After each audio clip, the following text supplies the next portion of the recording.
طفلة تونسية حبت تجيب الوالد نتاعها سياحة لألمانيا، مشت ركحت له الأوراق الكل، بعثت له الانفيتاسيون، مشى الوالد نتاعها قدم على فيزا سياحية لألمانيا، هز الفيزا السياحية خرج، عمل لا سيرونس تونسية كي وصل غادي مسكين نهارين ثلاثة مشى مرض في اللحظة ذيك، دخل الكوما 3 أسابيع في الكوما في ألمانيا، تكلفوا على الطفلة أكثر من 40,000 أورو. الطفلة تو هو مسكين الله يرحمه مات، الله يرحمه وينعمه ويصبرها هي ويصبر عائلته ويصبر أهله، وهي تو 3 الشارج الوالد متاعها تكلف لها ب 41,000 أورو يلزم تخلصهم في ألمانيا.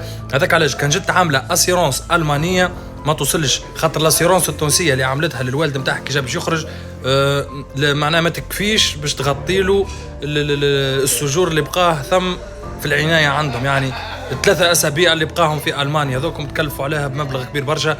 هذاك علاش في المستقبل هو ربي يرحمه وينعمه ويا ربي يصبره، في المستقبل كان باش تقدموا على المانيا، راهي كل دوله وكيفاش سيرتو في حكايه الاسيرونس. شوفوا شكون يركح لكم اسيرونس من عند شخص يعيش في ألمانيا، معناها أسيرونس ألمانية. الفيديو منقول من عند شخص يعيش في ألمانيا.